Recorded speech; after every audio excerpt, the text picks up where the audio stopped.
بسم اللہ الرحمن الرحیم ورفعنا لک ذکرک۔ سورہ علم نشرح کی آیت نمبر 4 ہے، اس کا ترجمہ سماعت فرمائیں۔ اور ہم نے آپ کے ذکر کو آپ کی خاطر بلند کر دیا۔ رفعنا، ہم نے بلند کیا سے مراد یہ ہے کہ جب اللہ نے آپ کے ذکر کو بلند کیا ہے تو کس کی مجال ہے کہ اللہ جل جلالہ کا مقابلہ کر سکے اور آپ کی شان کم کرنے میں کامیاب ہو سکے۔ جب کوئی شخص کسی چیز کو بلند کرتا ہے تو وہ اپنے قد و قامت کے مطابق اسے بلند کرتا ہے۔ جب اللہ نے اپنے حبیب صلی اللہ علیہ وآلہ وسلم کا ذکر بلند کیا تو یہ بلندی اللہ کی اپنی رفعت شان اور عظمت و جلال کے مطابق ہوگی۔ حضور کے ذکر کی بلندی کو وہی چھو سکتا ہے جو اللہ کی ذات کی بلندی کو چھو سکتا ہو۔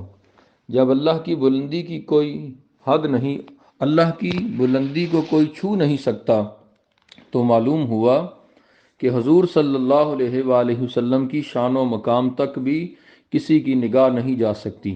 رفعنا ماضی ہے، یعنی سرکار دو عالم صلی اللہ علیہ وآلہ وسلم کو یہ بلندی عطا ہو چکی ہے۔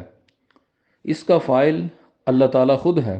گویا مصطفیٰ کریم صلی اللہ علیہ وآلہ وسلم کی بلندیوں میں شک کرنے والا اللہ کی قوتوں اور عطاؤں میں شک کر رہا ہے۔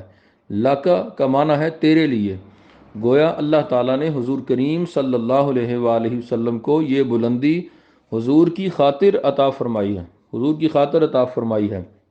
حضور کو راضی کرنے کی خاطر ہو یا حضور کی از خود شان بڑھانے کی خاطر ہو، دونوں مفہوم اس میں داخل ہیں۔ حدیث شریف میں ہے کہ حضور کریم صلی اللہ علیہ وآلہ وسلم نے حضرت جبریل علیہ السلام سے اس آیت کے بارے میں پوچھا تو انہوں نے عرض کیا، اللہ تعالیٰ فرماتا ہے کہ آپ کے ذکر کی رفعت یہ ہے کہ اذا ذکرت ذکرت معیہ، یعنی جہاں میرا ذکر ہوگا وہاں آپ کا ذکر ہوگا۔ یہ ابن جریر، ابن کثیر اور بغوی کے اندر موجود ہے۔ حضرت ابن عباس رضی اللہ تعالی عنہ فرماتے ہیں کہ اس سے مراد یہ ہے کہ اذان و اقامت میں، تشہد اور خطبے میں اگر کوئی اللہ کا نام لے مگر حضور صلی اللہ علیہ وآلہ وسلم کا ذکر نہ کرے تو یہ سب بیکار ہے، وہ کافر ہی رہے گا۔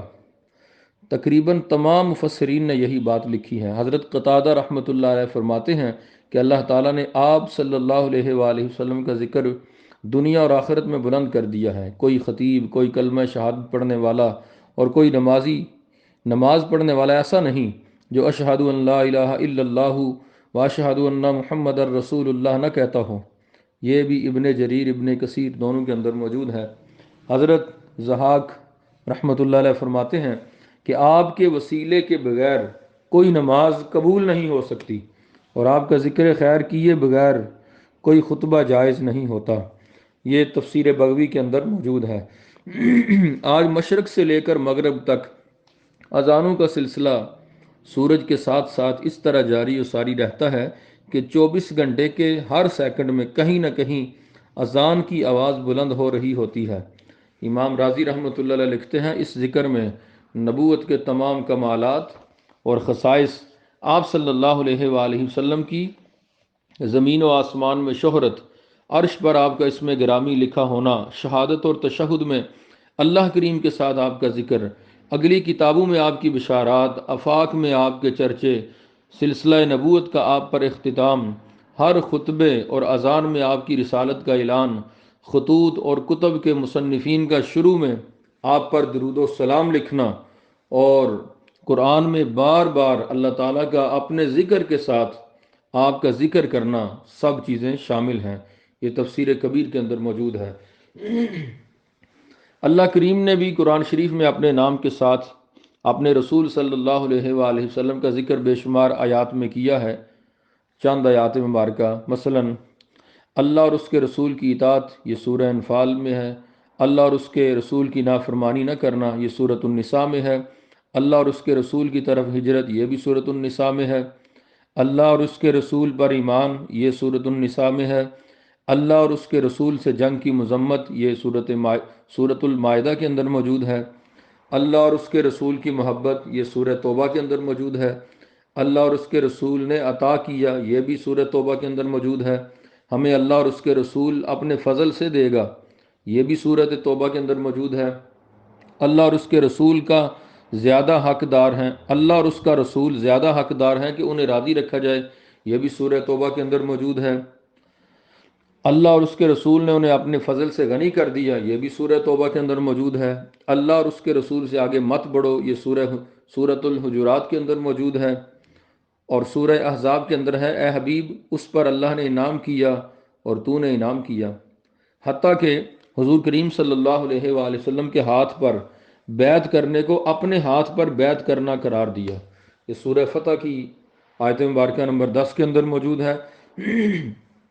حضرت قاضی ثناء اللہ پانی پتی علیہ رحمہ فرماتے ہیں کہ یہ آیت اور حدیث اس بات کا تقاضا کرتی ہیں کہ آسمان کے فرشتے بھی جب اللہ کا ذکر کرتے ہوں تو اس کے ساتھ محمد کریم صلی اللہ علیہ وآلہ وسلم کا ذکر بھی ضرور کرتے ہوں۔